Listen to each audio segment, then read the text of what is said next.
I'm Emily. And I'm Gianna. And this is Booked Up Babes. Woo!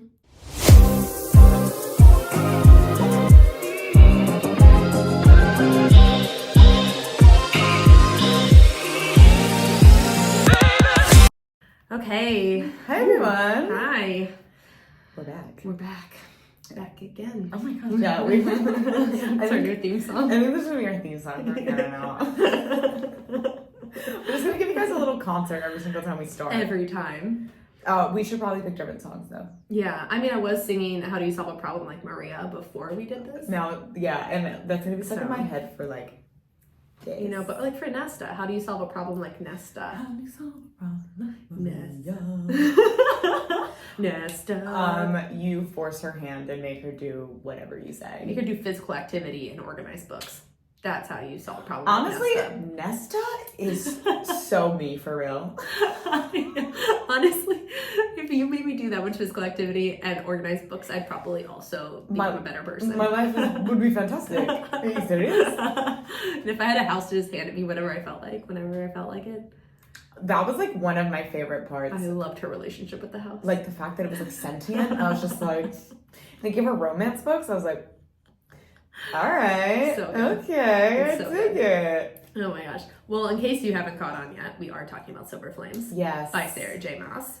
Yes, we are. The final book in this series, and I guess we kind of... No. Well, no, for now. Yeah. That's published. Sorry, that's what I meant to say. The most recent of the ACOTAR published books. Yeah, and I guess before we talk about that, do you want to talk anything about the new novella in between ACOWAR and this? Oh, yeah. So I guess, like, we're not going to do, like, a episode on Frost and Starlight. No, that'd be 3 seconds. It is and if you haven't read the novella, I recommend still reading the novella. Yeah, it's good. Because two very important things happen when we find out that Farah is pregnant. There's also you're really missing out on a very good sex scene. Yeah. I'm just saying, there's a great scene in there. Yeah. And then also, there's moments in Silver Flames where like Cassie and Nesta like allude to like the previous solstice. Yes. And that happens in Frost and Starlight, yes. where like Cassian gives Nesta a gift, and I think it's Cassian who throws it into the river. It is. Oh, because she's like, don't get me anything. Like, how Yeah. dare, like, very, very, very bad. Like, overall a terrible, terrible time for everybody involved. Oh my God. So that's pretty much the only two things that happen in Frost and Starlight that are important. The rest of it is really just, you know, Rhysand gives Farah a house. Yeah. Or the land to build a house. Farah starts painting She again. paints again, yeah. Something happens with Moore, but I don't care. Yeah, because she's riding a horse at one point and contemplating things, and I'm like, that's great. Good for you. This podcast is also named Fuck More. Yeah. She just ain't doing it for me. Like, I don't fuck with you list, and it's Moore and Danica. The blondes, man. The blondes. I'll have to make a more like Owen's like Jack Barlow. He's a blonde too. Oh my God, we really hate blonde characters in fantasy books. Do I have any blonde friends? Oh my God. I'm kidding. I love blonde people. I'm not gonna lie. My first like serious boyfriend was a blonde-haired, blue-eyed individual. Cannot relate. He's the only one. I don't think I've ever dated Everyone a else I blonde did is man. brunette. Yeah, everybody I've ever dated has been brunette. Yeah, I only dated one blonde guy. I don't think I have any blonde friends. I like you guys, I swear. I fake being blonde sometimes. I did too. I used to dye my hair. Oh my God. God. White. Like blonde, like white blonde. Yeah, I think there's a lot of brunette writers out there just writing really negative books about blonde people. I think it might be like trauma from when we were younger, when, you know, the saying like blondes have more fun. Yeah. It's like, my mom bought me a magnet that says, when the aliens come, they're gonna abduct all the blonde skinny bitches, so you better eat. That is such a mom thing. It was on. I think it's still on my fridge. Oh my God. That is like the most mom gift ever. Oh dear Lord. Oh my God. So that's Frost and Starlight. I don't think there's much more to say about it. No, there really isn't. No. No. So, but according to Silver Flames, like, this book is, you either love this book or you hate this book. Yeah. I don't really think there's an in-between for anybody. No, because it's very, very smutty. It's that, but also and you either love or you hate Nesta. Nesta's not, she's not a gray character. She's a very black or white character. You either love or you hate her. Mm-hmm. Because, like, I think a lot of people try to make excuses for her, and I think the people who, I think what it comes down to is the people who are, like, making excuses for her are the ones who have gone through trauma themselves and who have felt anger and, like, have gone, like, who are not those black and white thinkers. And I think the people who hate her are those black and white thinkers who are just like, well, no, you shouldn't have acted this way. Yeah. There's no excuse for it. Like, there are people out there who, like, know that depression exists, but they have never felt it once in their life because it's just on how they're wired. Yeah. So there's, like, they understand it and they feel for the people who go through it, but they have zero understanding about what it might feel like. Yeah. It's like, how much empathy do you have in your body? Yeah. And I think that, you know, some people are just more strong-willed and they're just like, no, there's no excuse for that behavior. And, like, respect. Yeah. But then there's those people out there who are like, haven't you ever gone through something difficult? Yeah. Haven't you ever self-sabotaged? Like, and I'm over here like, Nesta, I feel you, girl. Yeah. No, I feel you. I understand that. Because when you're in a dark cloud like that in your life, you have no exit strategy. You have no clear vision of how you're going to get out of it. And everyone looks at you like you have 10 heads and like you're the asshole. And you're like, but I live in this dark cloud. And I feel like that is the entire first half of this book. Oh, yeah. It's her dealing with depression and everyone in the group responding differently to her depression. And I think Amryn and Cassian respond the most favorably. I think Feyre also responds very favorably. Az just hangs out and he, like, says things. And he giggles. But you want to know what? He does a good job, though, too. I feel like Asriel, and, like, I don't know, I feel like he understands Nesta more than anybody else. Maybe the only person who understands her more is Cassian. Yeah. But Cassian, like, there's so many moments in this book where Asriel just stares at her. Like, she'll stare at him and he'll just stare at her. Yeah. And, like, Cassian will even, he's even comments and be like, he stares at her like he sees exactly who she is. And, like, he's not judging her as judging her at all. Yeah. And then, like, one of my favorite parts of this book, like when he gets her a solstice present. Yes. Like, I think that Asriel sees so much of Nesta, and that's why he never says a bad thing about her, like, ever. And that Cassian says that too. He's like, Asriel's never said a single bad word about her because he thinks that Asriel sees more of Nesta than anybody else. Yeah. Well, and Asriel's character is very much a sit back, observe the situation, and speak when necessary kind of character. He's a spy master, you know? So, because of that, when you're watching somebody go through that, he speaks up when it's necessary. He says what's necessary, but for the most part, he, like, hangs back and watches her, and he doesn't treat her any differently, and in a way that, like, she needs. He's a very big rock for her, I think, throughout the whole book, without really being too obvious about it. Yeah. I mean, he definitely, like, when Nesta's disrespectful about I remember when she was disrespectful about Rhys, and Cassian vocalized, like, don't you dare talk about him like that. And Asriel, like, went from being like, why aren't you training Nesta? And, like, being like, you know, the way he is with her, to, like, immediately, like, hardening and being like, nah, this ain't it. My grace really only extends so far. Like, so don't push me. Because, like, I see you and I know you're in pain, but that's still my high lord you're talking about, girl. 100%. And speaking of Nesta, we are drinking the Nesta. We did not organize that at all. That was great. The Nina, the Pinta, and the Nesta. And the Nesta. Oh my god. She would be the Santa Maria. Well, I mean, if we really want to get down to the nitty-gritty, basically her dad already did it in the last book. Oh my gosh. The Nesta, the Elaine, and the Feyre. That was so stupid. That was dumb. So what we're drinking roundabout is, it's like a cinnamon peach drink, because it has a very cinnamon forward flavor because it's spicy like Nesta. But it has that peach flavor undertone because she also is a very soft, kind person underneath it all. She just has a very hard exterior that you have to break through. Yes. So it's like the perfect blend of her. I crafted a cocktail that blends her. Yeah, so it's good. Cheers. Cheers.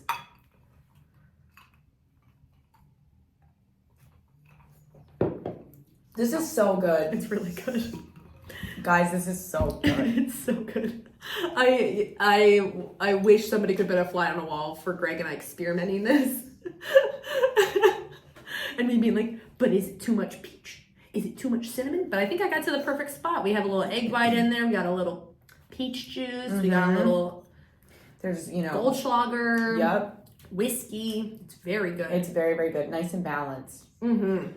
Just like Nesta. Eventually. At the end of the book. Yes. When she's balanced enough to like slice the little ribbon and finish. Valkyrie. Valkyrie. Yeah. Also, just brought this up to Emily. Mad respect to Nesta with those stairs. Mad respect. I would like to correct the elephant in the room though, which is it's not 10,000 steps, guys. It's 20. Because you have to go back up. You have to go back up. And she does it. So yeah, I'm just saying, for all you people out there who are doing the Nesta challenge on the Stairmaster, I see you. You gotta do 10,000 more steps. Double it. It's wild. People are doing Nesta challenges? Yeah. Oh my god, that sounds painful. And like my ass would be on fire for days. They do the 10,000 steps on the Stairmaster in one go. And I'm like, yo, I can't even do 5 minutes. I can, but I don't want to. No, I don't go on that machine anymore. I do think it's really cool that there's actual workout plans out there that are centered around like Valkyrie training. I think that's quite cool. I think that's cool. Yeah. But the 10,000 steps, better you than me, guys. Yeah. No, thank you. I will see you at the bottom. There's no way. No. Well, and I texted Gianna yesterday and was like, yeah, I think this book has 2 love stories. It's the love story of Nesta and Cassian and a love story of Nesta and the stairs.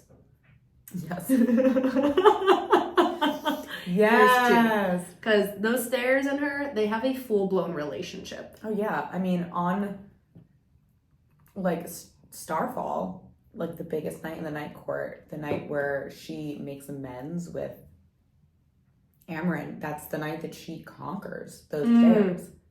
And she, like, didn't let herself stop. She, like, got to the bottom and she was just, like, amazing. Yeah. Now time to go back up. And I was like, good for you, sister. She's got grit. Yeah. If there's a character out there who's got grit, it is Nesta. She wins that for sure. Like, as soon as she decides that she is going to train, because, like, as soon as Cassian's like, okay, fine. Because, I mean, again, Nesta, I feel you. She's like, I'm not training in front of these men. No, I actually really understood why she was, like, not there. Yeah, and she's like, my ego? No fucking thing. She's not going to say it out loud, but Cassian's like, no, her ego isn't going to let her do that. And also, something that I don't think it goes under the radar, but I think it just gets brought up, like, from time to time, but, like, you do honestly forget about it. Like, Nesta was sexually assaulted. Yes. Like, she is significantly layered. Yes. Like, that's why I'm like, you either love her or you hate her. You either get her or you don't. Yeah. And I get her. Yeah, honestly, I do too. I really, really appreciate her relationship with Cassian. Oh my god, I love them so much. I just love them. He knows how to be there for her in all the right ways. Mm-hmm. He knows how to pick her up when she needs to be picked up. He knows how to fight back when she needs to be fought with. Mm-hmm. And, like, he makes mistakes, don't get me wrong, as a partner. Oh, yeah. But, like, when he tells her everyone hates her, like, bro. But did she need that? She needed to hear that. She did need that. And he regretted it, but she needed it. And she even said, she was, like, to herself, she was like, that shit hurt. And I didn't want to feel that pain. Mm-hmm. I didn't want to feel like people hated me. And that was what, I mean, Cassian also inadvertently changing the area in which they're training definitely helped, but that was a reason why she was like, okay, fine, I'll train. Yeah. Because I don't want anyone to hate. I'm so tired of feeling hatred for myself. I don't want everyone else to hate me too, and they do. And And then, like, the sweet moment where she's like, Cassian's like, I didn't mean it. He's like, I have never hated you. Oh, yes. And she's like, I've never hated you either. Do you know how much I love when she says his name? I know Cassian also loves it too, but it's so infrequent that she says his name. That's interesting. I didn't catch that. He, like, waits with bated breath for her to say his name. And it's so rare in the book that she actually says it. So when she does, he literally, like, says that it feels like the wind's been knocked out of him. Oh. Like, hearing his name from her mouth. That's so fucking sweet. Right? I can't. And their smut is top quality. Oh, yeah. Top quality stuff. I mean, we kind of always knew that Cassian was going to be that way. Oh, yes. And we knew that Nesta, because it opens with Nesta, like, literally just, like, fucking whoever's in her way, and wakes up with, like, some random guy she doesn't remember in her bed. And that's how the book opens. Yeah, so we know it's going to be quite different from Feyre's story. Yeah. It already has a completely different tone. Mm-hmm. And then their relation, like, as they're, like, keeping on that theme of what their relationship's like, but as it gets physical, it's, like, not shocking, but very entertaining. And I'm not gonna lie, this is the book that I read to Greg from. And then Greg decided to tell Julian about what he read. So now, if I'm even looking at this book, Julian's like, Oh, that one. That one, huh? And I'm just like, I'm actually not even looking at that right now. And he's just like, no, but you are. Okay. He's like, where my wings? Okay. It's like, oh, good Lord. I read Greg I was like, do you want to know, like, what these, like, chapters read like? And he was like, yeah, I'm kind of curious. And I do not recommend this because he's my husband and I was uncomfortable reading out loud to his face. Oh, gosh. I should have just handed it to him and been like, come back in like 10 minutes. I wouldn't have been able to read it out loud. I was weirdly, it was the only time I think I've ever been uncomfortable around him. It was the desk scene, right? It was the desk scene. And to this day, Greg will reference the desk scene. He's like, oh, do we need to get some papers on that desk?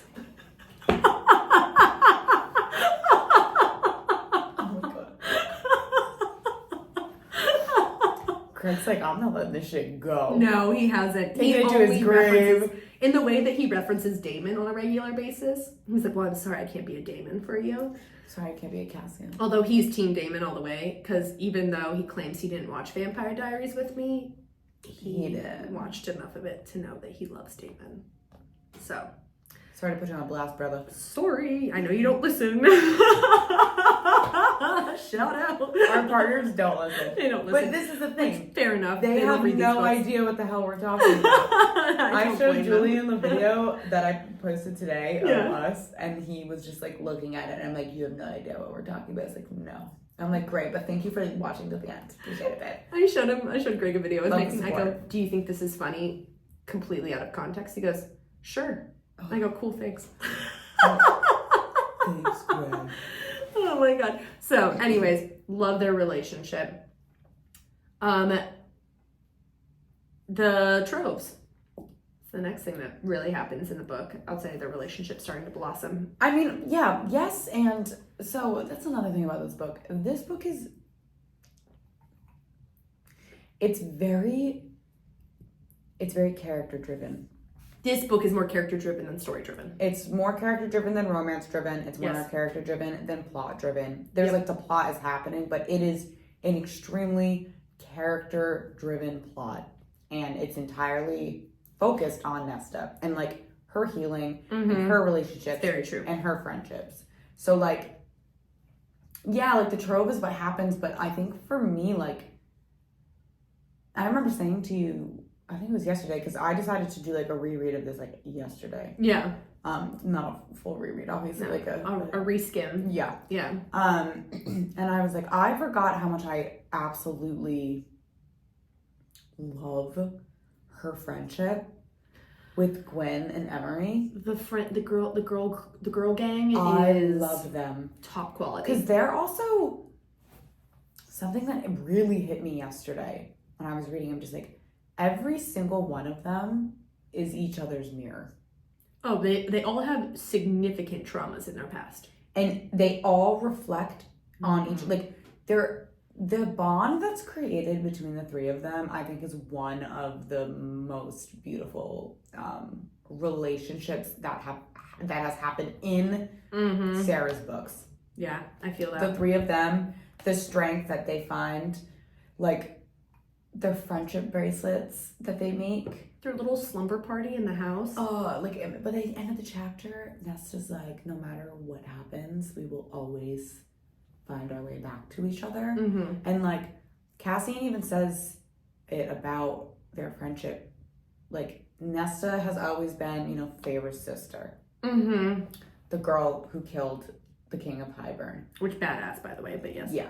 The girl who went into the cauldron. So, like, to everyone around her, she's not just Nesta. No, she's like, something. Exactly. And she finally has this opportunity to just be her with these women who so deeply understand her and understand, like, they just, it's one of the most, I think it's one of the most beautiful relationships in, like, all of her series. I feel like nothing really compares to the three of them. Honestly, as female friendships go in a book, it might be my favorite. Yeah. Because a lot of times female friendships in books, I don't know, they're a little too fluffy. And what I really appreciate in this book is that they all have, like, severe trauma that really ties them together in a way. And they're all very, like, amazing and kind and understand with each other, but they're also really strong with each other, and, like, in a way that I can't think in, like, a romance heavy fantasy, any of those books where there's, like, this strong of a female clique almost that forms that I just, to me, it stands alone in a way that's really beautiful. Absolutely. Yep. And a lot of times, like, I mean, we'll podcast about it, but the Twisted series, like, it's about 4 friends. But I don't know, there's something fluffy about their friendship that just kind of, like, doesn't do it for me. I like each romance individually, but, like, it's not in the same way of, like, this. I feel the friendship in my heart in a way that I feel the romance. Yeah, and I think that's because, like, there's so many layers to these characters. Yeah. Like, all 3 of them, there's just layer upon layer upon layer. And they choose each other. And they also choose to be strong for each other. Yes. Nesta chooses to, you know, start training, and she does that for her. But then she does her little, like, plan where she's, like, training in the library so that she can get other people to see her, and she lets them see that, like, you know, Cassian is very safe. He's very calm. He's very doesn't respectful. Touch her unless, like, necessary. Like, takes cues from her, like, even though he's teaching her, like, she, like, put herself aside and did something for these people that she wanted to, like, to show them that they can be strong too. Yeah. And Gwen does the same exact thing when she's helping Nesta with, you know, essentially Nesta's meditating, you know, the mind stillness, like, that's meditation. And it's like Gwen is helping her by showing her that, like, yeah, you're getting physically strong, but I can also show you that you can be strong in your mind as well. Yes.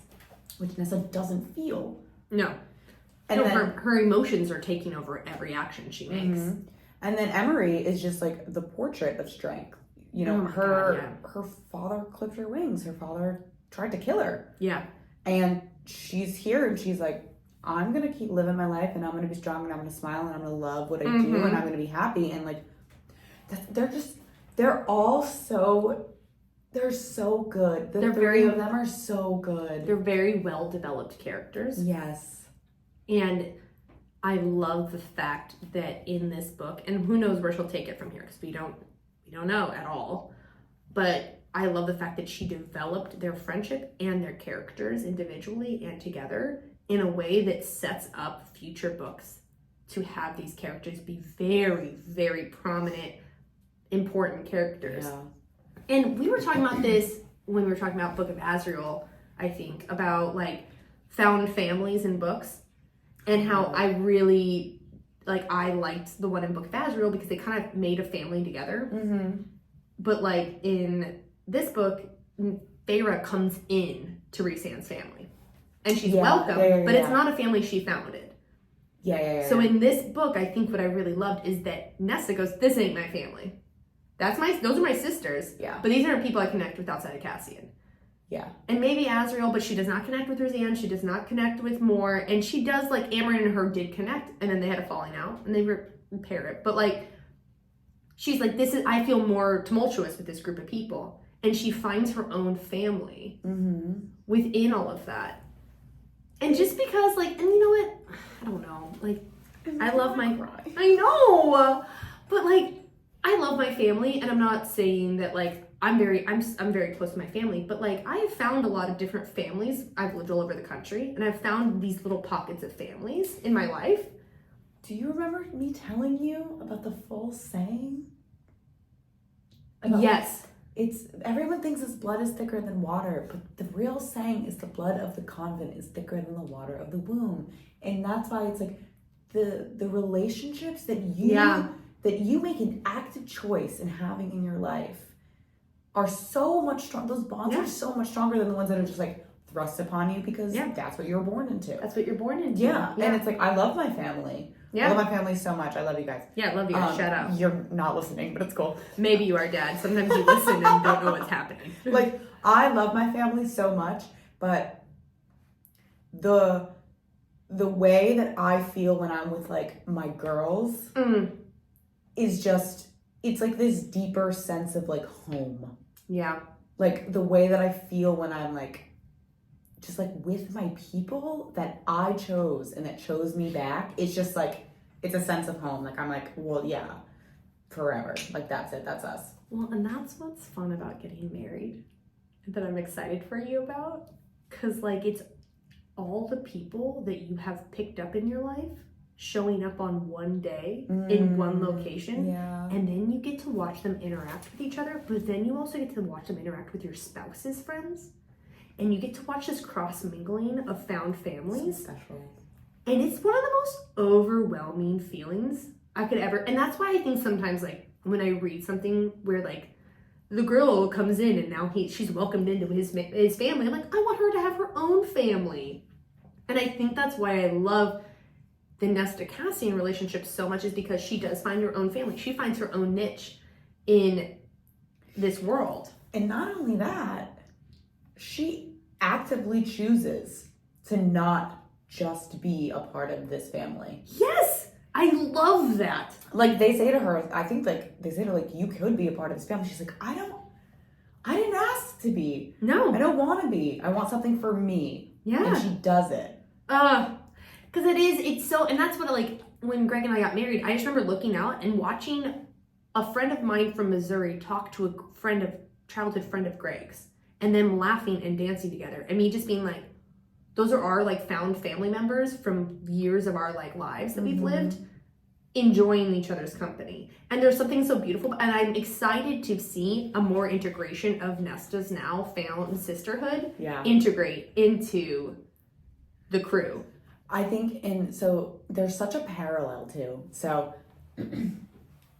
as we know, they get put into the blood right, which we're going to get into that because we have to talk about that because it's an insane part of the book. It is. And also, I have a little bit of a qualm with it, but that's just me being like, you know, when, like, you watch movies and you're way too, my brother does this all the time, and he actually, like, pushed it onto me. You know, when, like, you're watching a movie and you're like, that's so unrealistic, and you're just like, well, yeah, it's a fucking movie. Like, obviously it's not realistic. So that's... Oh, no, you have to wipe that clean from your slate, boo-boo. Yeah. I used to do that, too. Justin used to do that all the time when we watch movies, and I'm like, yeah. Like, granted, I think we were watching, like, the Fast and Furious movie where they drive the cars out of the plane and then, like, they have, like, parachutes. And the Fast and Furious movies are ridiculous. Okay, yeah, movies like that I have a hard time with sometimes. Yeah, yes. And, like, Justin would be like, this is so not possible. And I'm like, well, obviously, but it's fun. Movies that are set in reality and then they do unrealistic shit does bother me. Fantasy doesn't as much. But I'm over here like, It's a movie. Of course Yeah. it's not. Of course Vin Diesel is not catapulting out of a plane in a car that has a parachute attached to it. No. But does it make for good movie? Yeah. Am I gonna eat that shit up? Yeah. Anyways. They're entertaining. Yeah, exactly. That's what. Exactly. Yeah. You really think Tom Cruise is doing all that? No. My dad refers to these movies as romps. Romps. Okay, no, I guess. Yeah. Those are romps. The romps, yeah. So we'll get into that. So. But there's a really beautiful parallel, and the only reason it doesn't happen is because Nesta realizes that her path is to go with Briellen and like Cassian and all that stuff. She realizes that she has to diverge. Two roads diverging together. And she took the path less traveled. But it's a really good parallel because originally her and Gwen and Emery were going to touch the top of Ramil together the same way that Cassian and Rhys and Asriel did. And they're not related either. Yeah, they're a found family in their own chose sense. each other. They chose each other. They call each other brother. Like, that is such a beautiful parallel to me. Because they, like, there is absolutely, in their minds, they're like, there is nothing about them that is not family. Yeah. And then Nesta and Gwen and Emery choose the same exact thing. Yeah. And if Nesta hadn't, gotten herself in that situation where she needed to not be with them. I mean, she lied to them and she was like, I'm coming with you. I remember Gwen was like really fucking pissed afterwards because she was like, how could you let us go there without you? And like, blah, blah, blah, blah. But like, she made a sacrifice for them. But I remember being like, wow, this parallel is actually so beautiful. It is so beautiful. When you think about those two groups of friendships and how they all chose each other. I know. I really, in this series in general, a found family is very built into it because even going back to the first book, Tamlin and Lucien choose each other. True. Which is, we don't fuck with Tamlin, but that's super sweet. It is very sweet. If you think, so there's a lot of like inter-court choosing. There is. Which like is not normal. No, but that's like what she highlights a lot throughout the books is like, or even when Lucien then does go and hangs out with Urian and Vasa. Is it Jurian or Jurian? I don't know. I thought Urian was the safer option. We know that, like, when in doubt, I'm probably wrong. Do you want to know? I will say the wrong pronunciation, like key. Sarah's done like pronunciation things, but I think she did it way back with. Is it Jurian? I think she did it way back with Throne of Glass. I'm gonna go with Jurian. I feel like Urian sounds like too much like urine. I don't dislike his character that much. He's kind of a piss. He takes the piss out of you for sure. We're gonna go with Jurian. Jurian? Okay, so Jurian and Vasa? Yes. Okay, so he's like, he has his little found family, or thruple. Who knows? They do not divulge too much yet. But he's now found like a clique and a group of people and a home with them, even though he's like still like pining after his mate. And she's still like, I know. I feel. At Solstice, he gives her pearl earrings, and she basically is like, Thanks, I guess, pretty much. Also, if you... Still rooting for them, though. Okay. I was actually trying to think about it. I'm trying to think of tropes that Sarah uses in her books, and she really doesn't do tropes. She doesn't. No, she like has this just like I guess. Was Rhysand an enemy to lovers? I guess. I mean, was Tamlin Emily? Well, no, he was like. It's like Beauty and the Beast. It's so much of like I guess. Crescent City. I mean, with like Hunt and Bryce, I wouldn't call that enemies. I don't like. She like doesn't like have like these very clear cut tropes. So they're not super heavy enemies when they're ever like enemies. No. They're like low key indifferent to each other or like drive each other crazy, but not full enemies. Exactly, and that's why like I'm thinking about Lucien and Elaine, and I'm like I was thinking about them the other day, and I was like, what trope are they? And I'm like, Sarah doesn't like really do that. So I was like trying to figure out how they would get together. Like, how would we finally get Elaine to get to this point where she would want to like spend time with him? Yeah. And I'm trying to, I was like, and that's why I was like, what trope would they be? And I'm like, but Sarah doesn't really do things like that. Well, and I'm also curious because, like, up into this book, you get a little more Nesta and ACOTAR.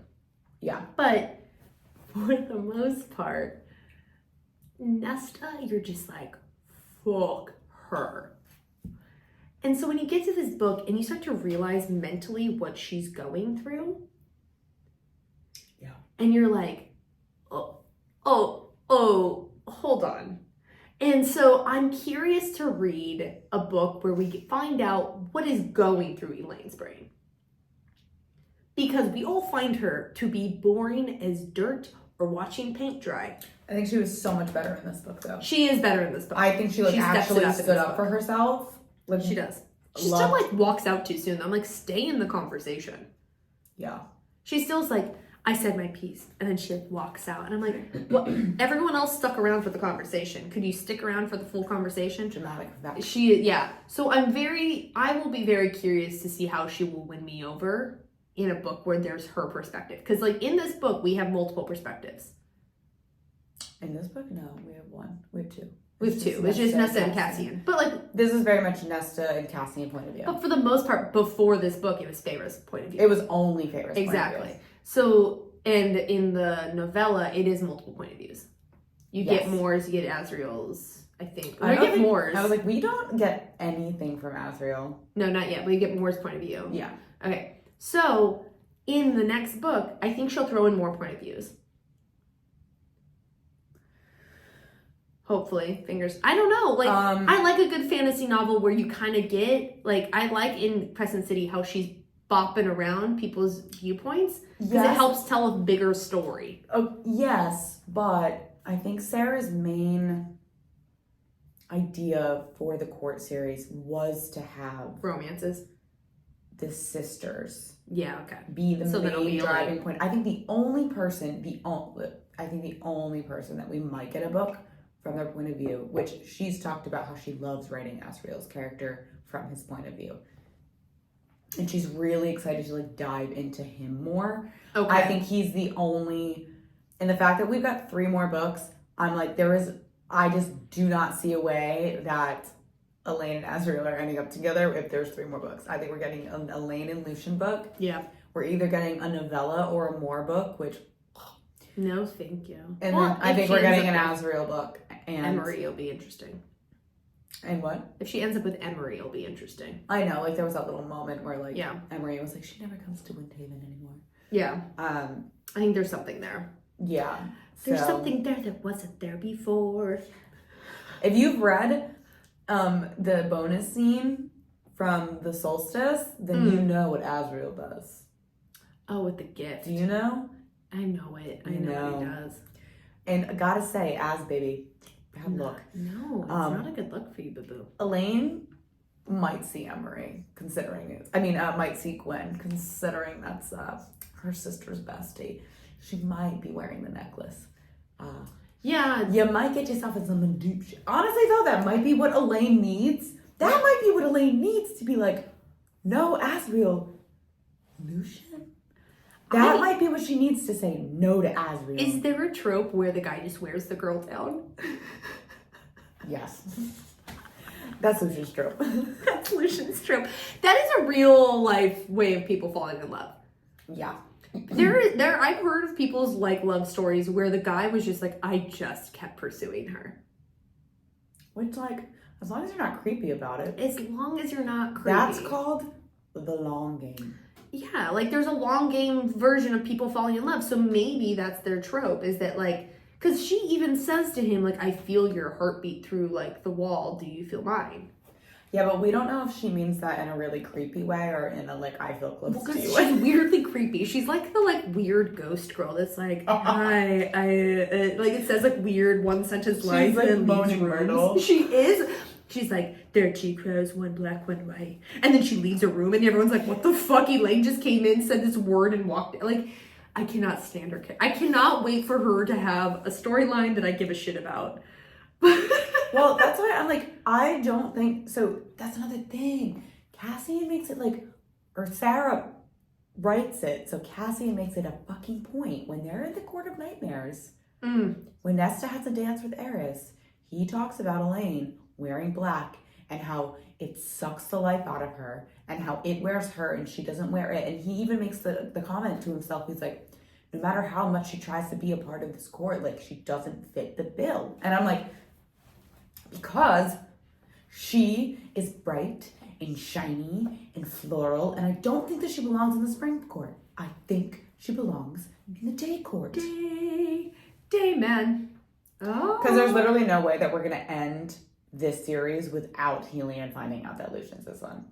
There's no way. If that happens, I'm going to be like, Sarah, that thread, you pulled it for what? That would be like how they ended Game of Thrones on the TV show. Yeah, that's right. I'm looking at you people who directed the last couple seasons. Guess what? Looking at you. You messed it up, bros. You rushed through it for Star Wars. And then you got fired. And they dropped you anyways. That's called karma. Dumbasses. But God. I think there is some giant connection to the fact that she does not fit in the Night Court in that sense. That's not her home at all. No. So we'll find out, like... Speaking of Eris, do you want to talk about our boy Eris?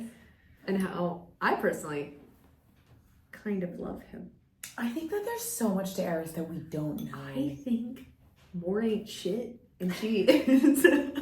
I think she is making him... Because he even says to her...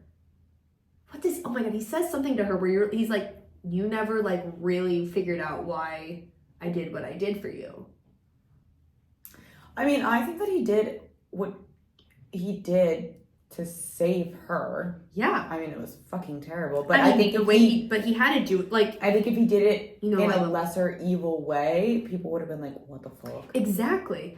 Because I love my double agents. I know. And Eris is a double agent. He is. He falls right into my baby trope.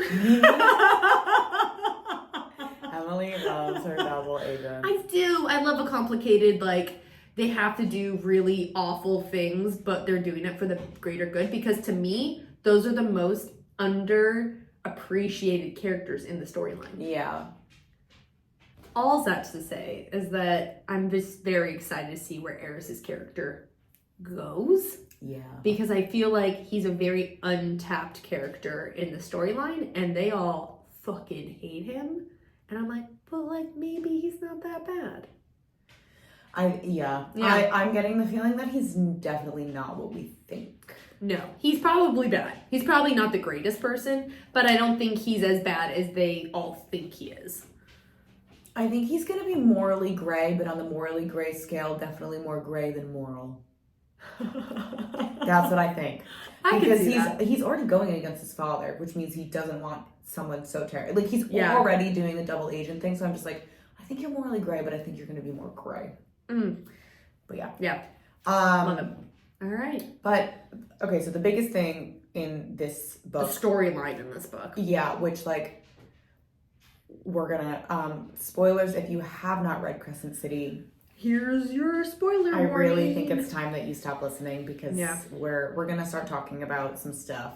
Yeah. So if you haven't read Crescent City 1 or 2, if you have read Crescent City 1, okay, but if you haven't read Crescent City 2, you need to read that before you listen to the rest of this episode. Yes. So this is your last warning. That's it. So the biggest part of outside of the relationship and the healing and the growth and the character driven aspect of this plot, there is the trove. And I'm going to use a reference point here because this amazing person, Ling's Library on TikTok, you're queen. Doing the heavy lifting for us. We appreciate you. Queen. Talks about the harp, the mask, the crown, and the horn. So just like a brief, if you also, because this series and also Sarah is just so much on your brain and you have forgotten, The harp can open any door, physical or otherwise. Some say between other worlds. And then, so actually, if you remember in A Court of Silver Flames, when they go to the prison to get the harp, Nesta says that she can hear voices of people screaming from the other side of, she thinks that people are in the walls. Oh. And they're screaming for their children to be saved. Yeah. Oh my God. So that's a huge because like once you read Crescent City 2, you're like, what? Yeah. So that's major right there. Major.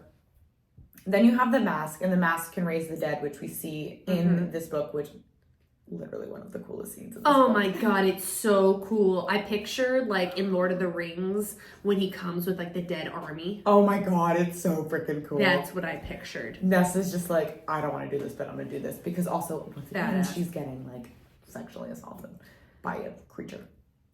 Yeah, that's awful. It's like, oh my God, it's like a really cool scene, but it's also like, my God, can this girl catch a break? She can't. And then there's the crown, which that can influence anybody. So we know in this book, like Briellen has the crown, which allows her to influence like Eris's like soldiers. Aunt Cassian at the end of the book, Dagger to the Heart, where he like literally fights against her so that he doesn't kill Nesta. Oh my God, it's so good. It's so good. So that's the crown. And then in Crescent City, you have the horn. And the horn's purpose wasn't merely just to close doors, but it was to open them too, depending on what the bearer wishes. So we know, like, if you've read Crescent City, which I really hope you have if you're here, you know that like the horn is major. It's a huge story plot in both books. Exactly. Like the risk of like when Bryce gets, powered up by Hunt, there's always running the risk that he might hit, the tattoo on her back in the horn in like open world. So that is essentially the trove. And in this book, they reference how, like Amryn says in this book in chapter 20, again, thank you so much, Ling Library. At the time, some claimed that there were 4 or that the 4th had been unmade, but today's legends only tell of 3, the mask, the harp, and the crown. And then, in House of Earth and Blood, Rune is the one who says in chapter 21, during the first wars, the Fae forged it, the horn, in their homeworld, named it for the goddess in their new one, and used it to battle the demon hordes once they made the crossing. So this is 15,000 years ago. And there are so many freaking references, especially in A Court of Silver Flames, about the beings that roamed their world in Prithian 15,000 years ago. Eee! So, super important. And then, like, they go to the prison, and I think it's pronounced Lanthus. I think you're right, yeah. But he's showing Nesta, like, a vision of what they could be. And the power that they could hold with the trove. And another item is displayed along with the rest. Basically, that just, like, confirms the 4th item. And Nesta, like, realizes a 4th object lay on the altar, veiled in shadow, but she couldn't make out more than a gleam of age-worn bone. And in House of Earth and Blood, it says in chapter 21, the fingers that now curled around the air where a cracked ivory hunting horn had once lain. Oh. So there is, like, I was gonna say there's so much in this post. If you want a refresher, by the time you hear this episode, the 3rd book has come out and we don't even know yet. But, but that's good. If you aren't there yet, I was talking to somebody the other day that said they are just finishing up Silver Flames and they're just about to start Crescent City. So you never know where you're at. Exactly. But if you're at the point where this is information you want to know, this is the end of the spoiler now. So welcome back. Yes. The last thing I want to say is Sarah never, ever does things as a coincidence. I want to make that known. That's not a spoiler. That's just no, like a fact. it's because in both Crescent City and okay, this is a spoiler.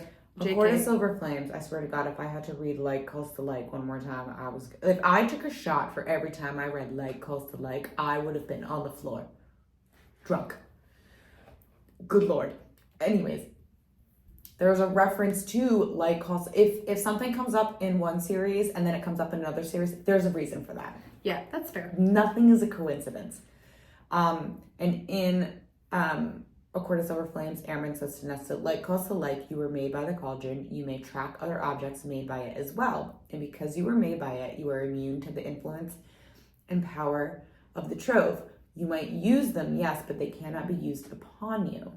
And then the Autumn King says to Rune, in House of Earth and Blood in chapter 14, the horn was originally the possession of Peleus, the first Starborn prince. You may find that like calls to like, merely researching it could reveal things to you that were hidden from others.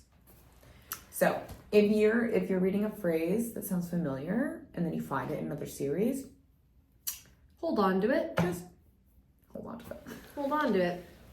It's like, yeah. That's just a statement. We're gonna make it, and we're gonna move on from the trove. Yeah. Well, that's the thing. It's like the trove is, if you're taking out the character plot of this, that is the storyline. That's the storyline, and that's why if you are doing Crescent City, like before you jump into the next Crescent City, reading A Court of Silver Flames is going to be very important.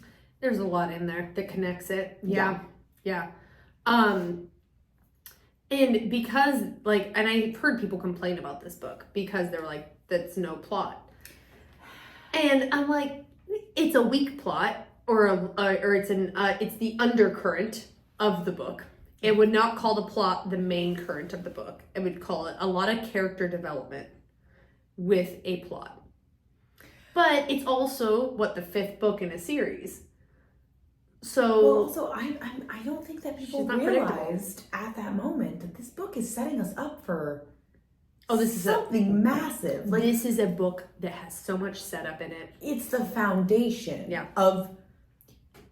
It is literally the foundation of the next chapter of both ACOTAR and Crescent City. Yes, and we don't even know. Maybe Throne of Glass. Like, we don't know. Like, there's a world of possibilities because there's something in all three of these series that is the same. And that's why I'm like... It's not, and as you said, it's not a coincidence. No, nothing Sarah does is a coincidence. Absolutely. No, she's a very smart writer. So, yeah. Well, and, to the people who, complain about this book and are like, oh, it's such a... it's not a plot-driven book, it's just a smut book, blah, blah, blah. That gets said. I read good read reviews for fun. I try my best to stay away from those. Because I let them influence me. I'm not an easily influenced person, but I am. What I normally do when I go and read reviews is it makes me double down on what I already felt.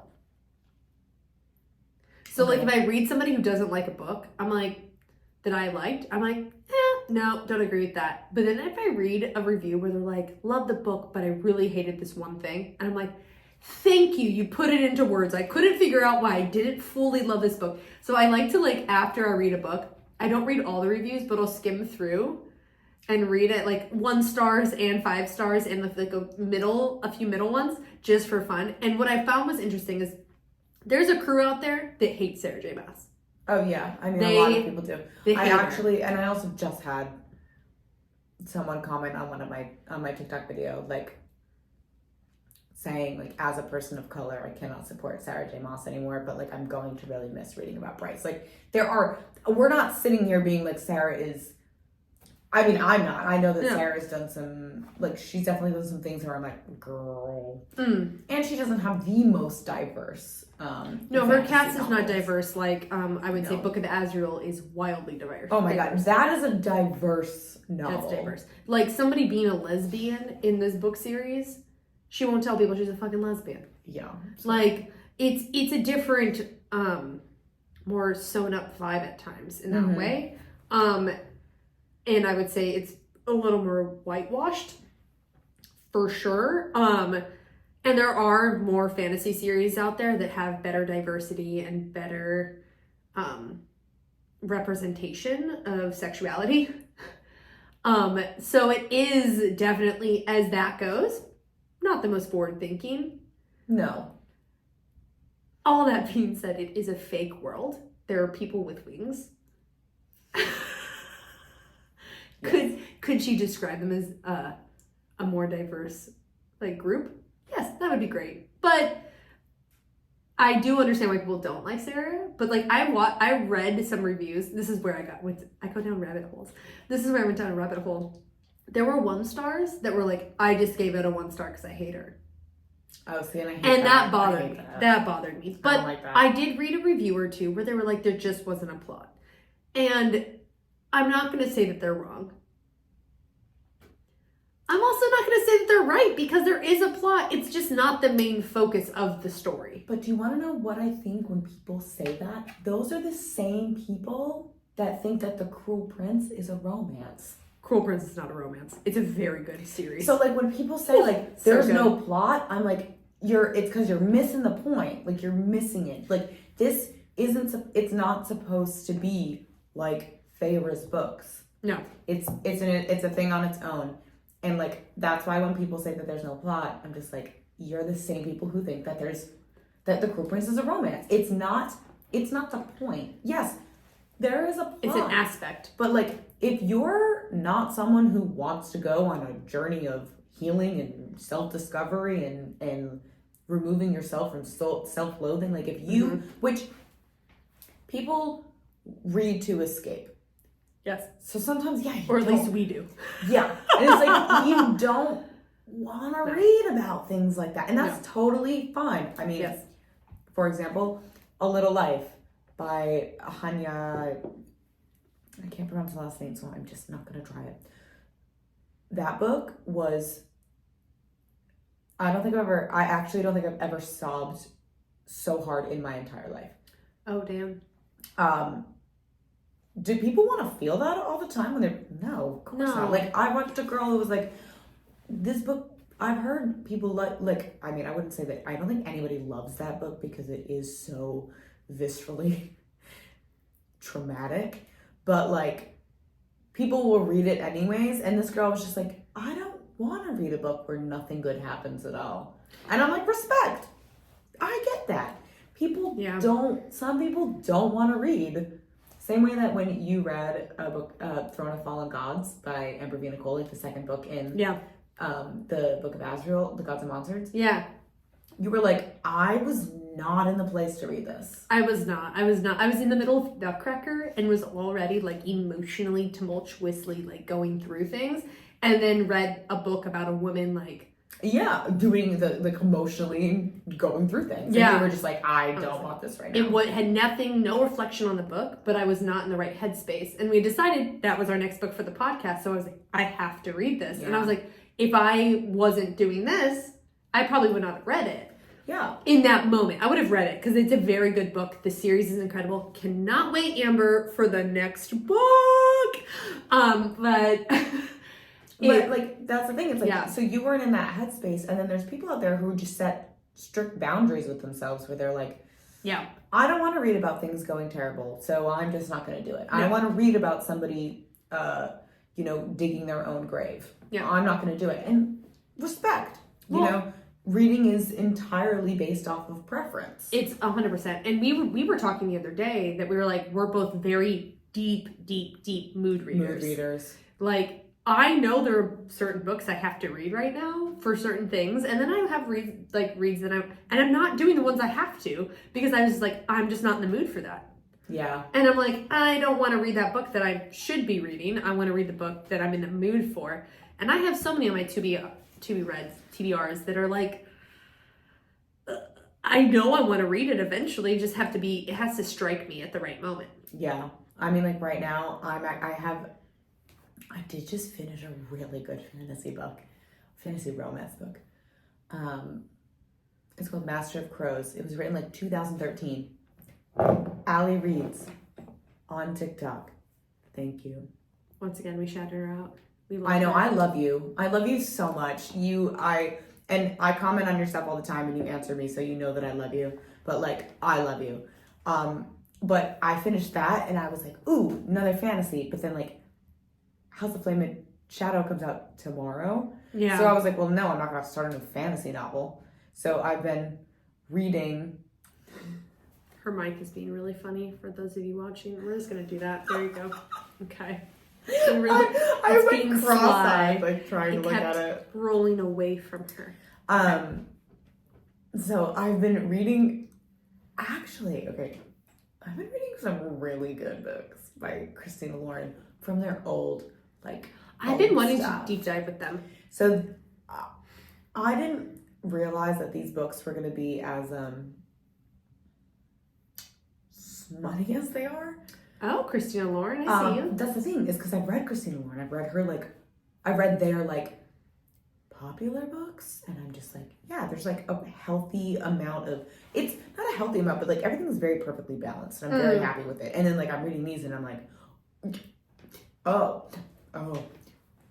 But I was like, I guess I'll just read like something easy and fun and light. Yeah. So I like picked up these because I'm like, I'm not gonna read a new fantasy book when I'm about to jump into Flame and Shadow where I need to put like every single aspect of my attention. Yeah. Which makes me like I'm a mood reader. I'm just like, I'm not gonna jump into a fantasy novel and I can't put all my attention to it. And that's my thing, like going into House of Flame and Shadow, like I finished the second Crescent City and like had a few other things, and I was like, I just want to read fun romance books until I have to read House of Flame and Shadow because I know it's gonna absorb me. And like, the thing about fantasy, I love fantasy. We've mostly only podcasted about fantasy up to this point. I know, and we're gonna change that up, guys. Don't you worry. Well, it's funny because this episode's not gonna come out for a while. I know, actually, I don't know why I said that. I can delete that. Delete. But it is one of those things where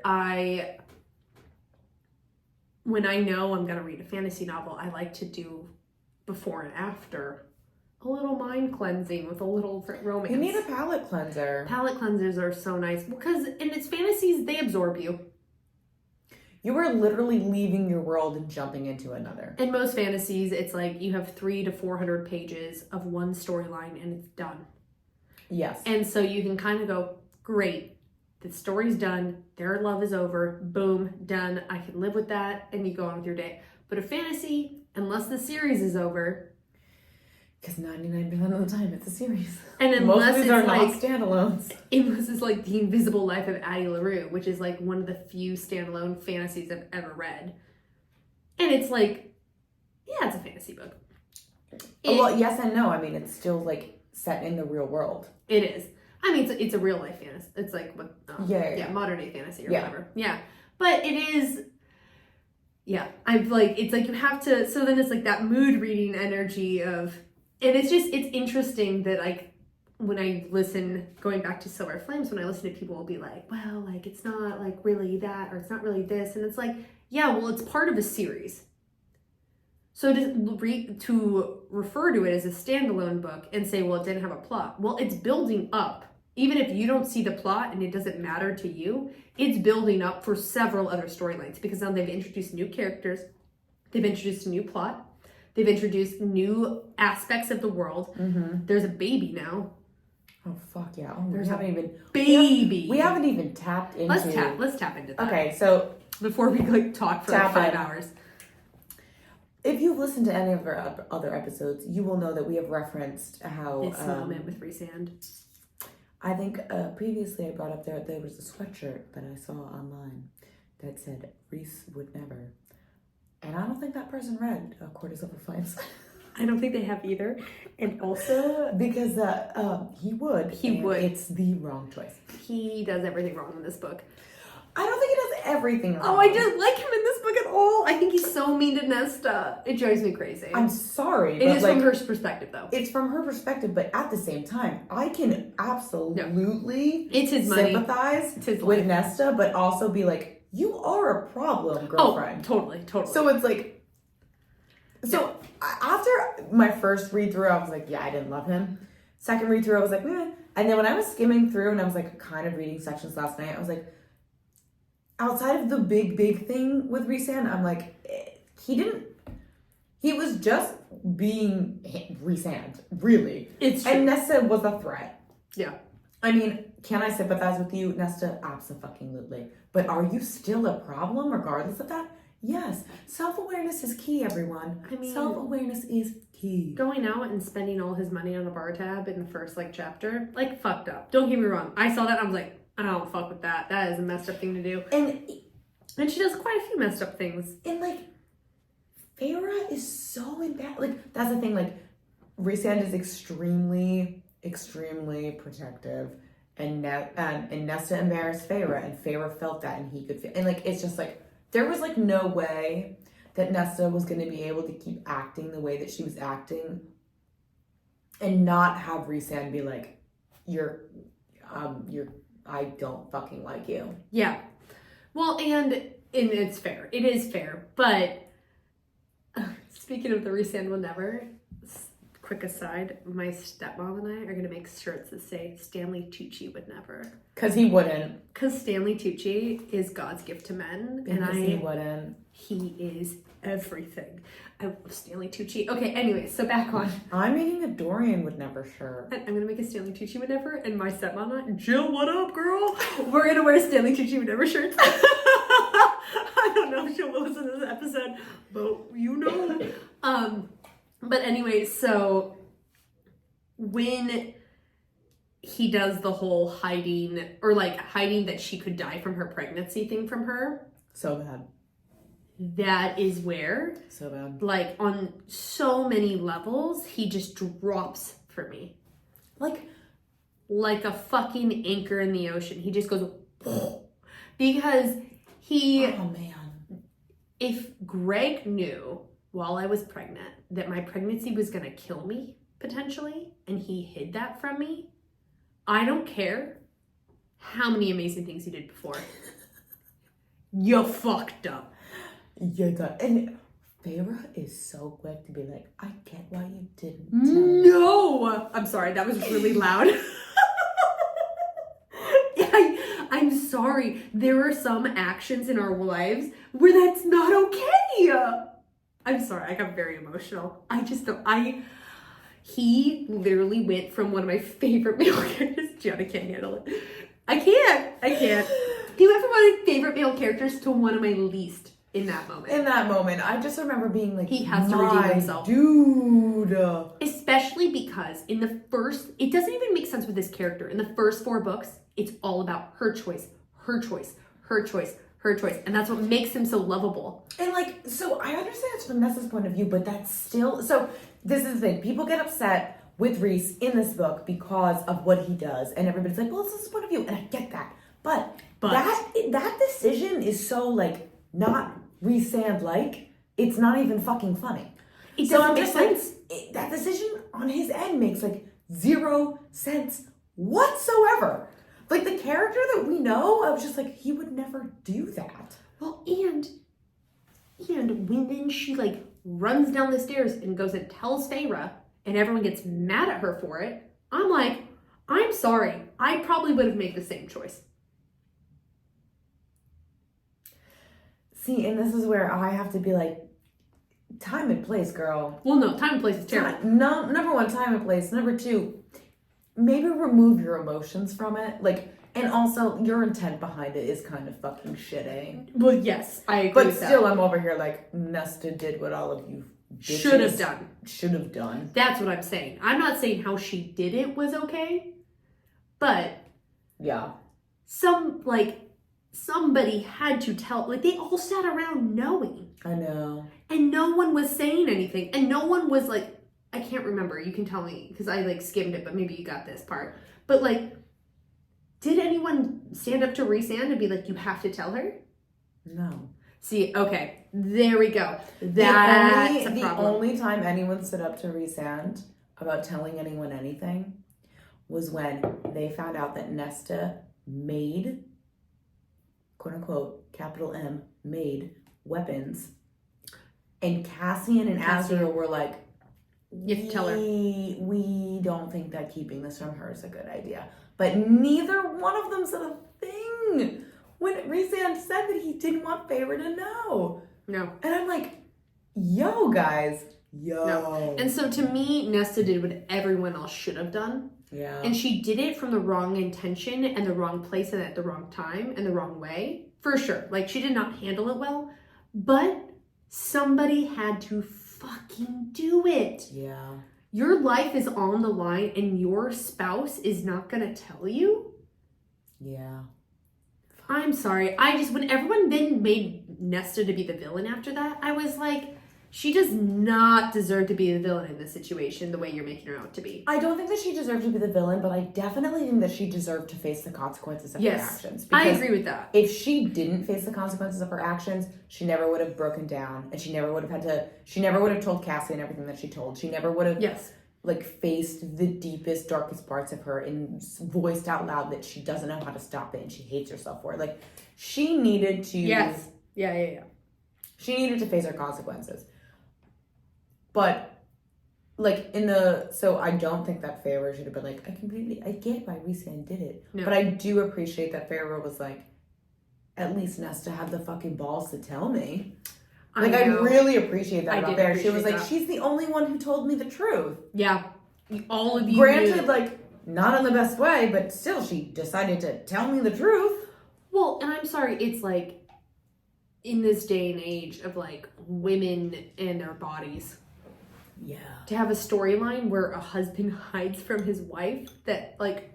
Especially Rhysand, which literally, what makes him better than Tamlin, what makes him a better partner, what makes him an incredible person that you read in the books and you go, even with your faults, even with your mistakes, even though you're a little morally gray, you're fucking amazing for her and you're awesome because you always make the choice where she can choose. Yep.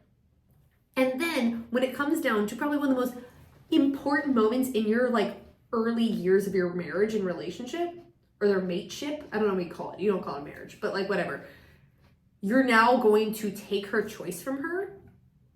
That's why I'm like, regardless of the point it doesn't even make sense with his character. The point of view of who it's coming from, it doesn't make sense. I'm like, Rhysand, come on, my man. It makes me, like, and this is maybe a qualm with Sarah more than it is Rhysand, the character, because she wrote him, but, like, does it even make sense for him to be making those choices? Like, character-wise, he's never made choices like that before. No. And then out of nowhere, he's making probably the most out-of-character choice he's ever made out of any book. Yeah. I was like... Maybe, Sarah, that was a slip. I don't know. It wasn't a good one. We all, like... Maybe it was made so we could, like... It could further the plot point of, like, Nesta's point of view. Like, I don't know. Like, I don't know. But regardless of whose point of view it was coming from, I was like, this... just feels like not even remotely close to the character that we know. And I actually do. You want to know what? I'm going to make a decision right now. I think Sarah made a boo-boo. I think she made a mistake there. I would say I would call that more a boo-boo than anything. It's like when you take a character in a direction where you think you're being a little edgy or a little more like, oh, I'm going to make them do something that you wouldn't expect. But it's completely out of his character range. 100%. Yeah. No. Like, it's not even he's just kind of acting out of character. It's like, no, that's literally the definition of his character is that he lets Feyre choose everything. And to take away the definition of his character, then wipes the whole character clean. It just makes no sense. Yeah, it doesn't make any sense to me. So it makes no sense. It's my least favorite part of the book. Yeah, that was a bad part. Bad part. I didn't like, and then like at the end where she gives up her powers for like Feyre's like Gianna to open up big enough for the wings, and then she gives the power to herself so she can have Cassian's babies. I'm like, are we all thinking Elaine's endgame with Azriel? Why are you helping Elaine's lady parts? Okay, so Elaine's not endgame. So that's why I'm like, Elaine and Azriel not men. Because they ain't men. Because if they were, Sarah would have written that she also did it for Elaine, just in case. You know, like, I hated that entire storyline. Like, yeah, fine. Feyre's pregnant. I also hated that Feyre is pregnant. She's 21 years old. She says in an earlier book, I don't want to be pregnant yet. Yeah. I want to have a marriage with you. And they're going to live forever. And they're already knocked up. Like, I definitely think that storyline of theirs was like very, very rushed, considering the fact that she said, I don't want to have kids soon. I want to have time with you, and I want to have this relationship with you before we start adding like children to it. And Reese is like, yeah.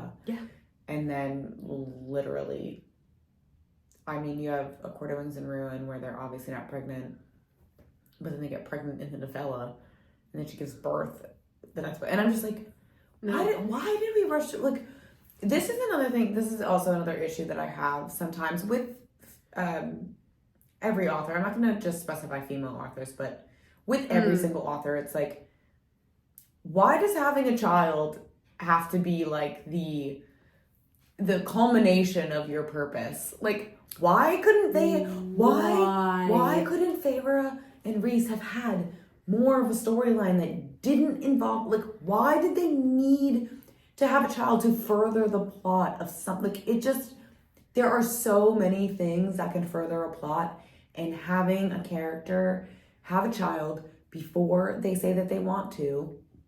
Granted, she makes it seem like Feyre wants to at that moment, but she literally specifies, I don't want to do this yet. And then to further a plot point, has her get pregnant when it's, I'm just like, so what the fuck was the point of you saying you wanted to wait? Like, I don't get it. It is literally one of my least favorite things about the books we read.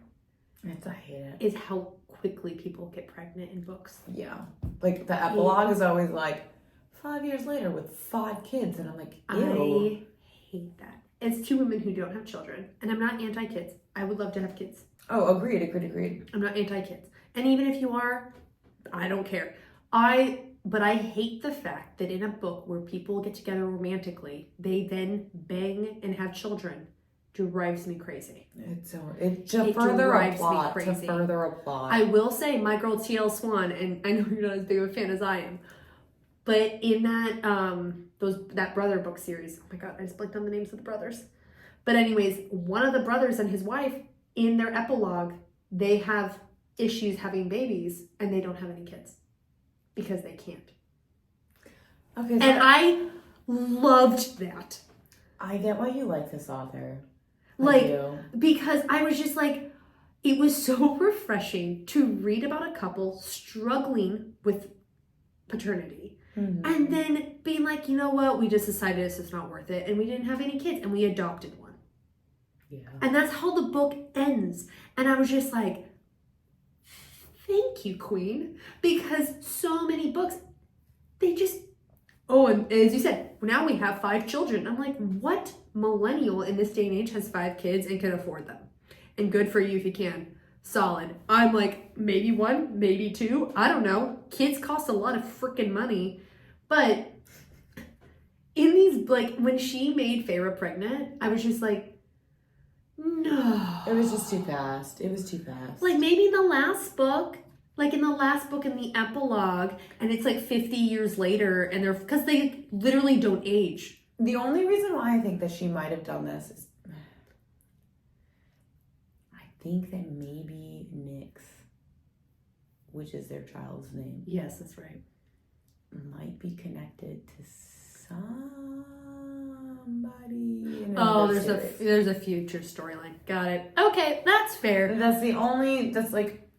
Otherwise I'm just like, why say that she wants to wait and then push it? Like, I don't get it. Maybe that's why. Maybe she's looking to connect. There's been theories, which I'm not going to bring up right now. Is it attached to Throne of Glass? I'm not going to bring it up right now. There's been theories about, like, who and what. Okay. Like, so it's like, that's really the only reason I can think of as to why she would make it go so much quicker than I thought it was going to go. Personally, I thought we were going to have at least 2 full-blown books. But yeah, whatever. Okay.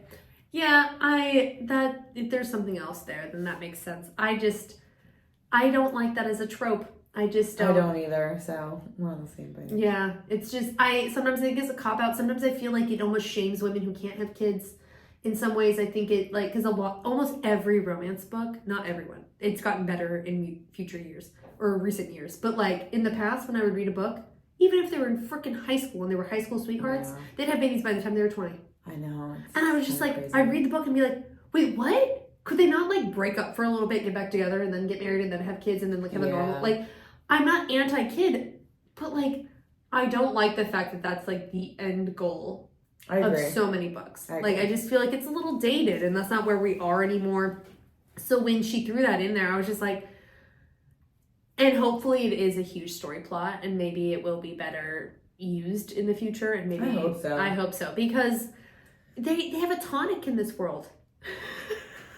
Don't you wish you just took 3 laps around the fertility tree? You could take the tonic. Isn't it in this world? I don't know. No, this is a tonic. It's a tonic. But it's so funny with fantasy novels because there was, she's a professional soccer player, but she made a video about this, but she was like, I took my 3 laps around the fertility tree. I should be good for the next month. I love birth control in fantasy books. It's so fucking funny.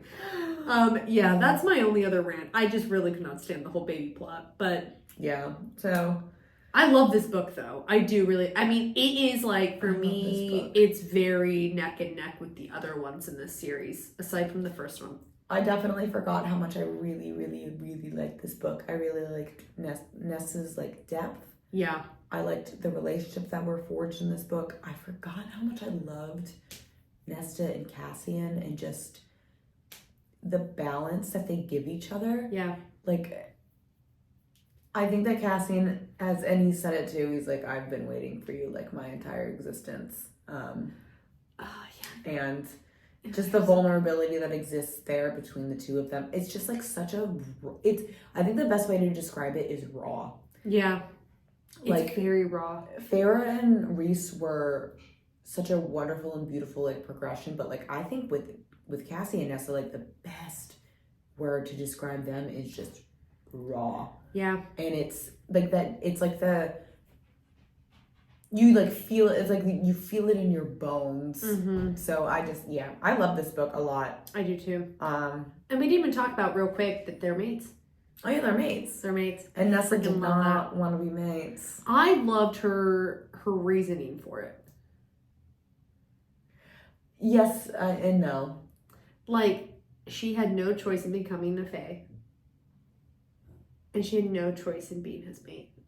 You know how I feel about choice. I know. So I understood it. I was like, if I were her, I think I would also just say no, just to say no, even if I felt drawn to the person. But even after everything that they've been through. No, I mean, eventually she says yes at the end of the book. Well, I mean, and also it takes her less than 24 hours to be like, I freaked out. Yeah. And I don't want that. And then she gets fucking taken to the blood right. Yeah. So like, okay, okay. Yeah. No, I understand. I honestly like really, really respect and understand where she was coming from in that. But do love that. Yeah. All right. Do we want to rate this book? Yes. All right. Sexy. A 5. It's a 5. It's a 5 out of 5. Okay. Some of the best. Oh my god. Best scenes I've ever read are in this book. Romance. 5. Yeah. It's so good. Oh my god. Did I give Accordimus Inferi a 5? I think I did. You did. Okay, I was like, there's that no was way like 3 5s. That was like, you were like the like Russian judge who finally gives the 10. Yeah. It was like you went like 3 5s. This is a 5. Okay, and then overall rating. I'd probably give this like a 4.3. Let's give it a 4.5. Yeah. I really like this book. Really like when you get past what you think this book should be and you read this book for what it is, it's a very good book. It's a very good book. And it is, as I said, and same with movies. It's in a series. It's going to have some things that you want and some things you don't want. And it's not going to be a full-fledged book because it's not living by itself. Yeah, exactly. So it has... Exactly. Think of this book as so... Like, that's what I mean when I say, like, when you get past what you think this book should be and then you, like, actually read it and you take it for what it is so good. So good. There is so much that happens in this book. Yeah, it's very good. In so many different areas. I really like this book, yeah. We love this book. We love A Credit Over Things. So good. All right. Well, I think that's all. Okay. Bye.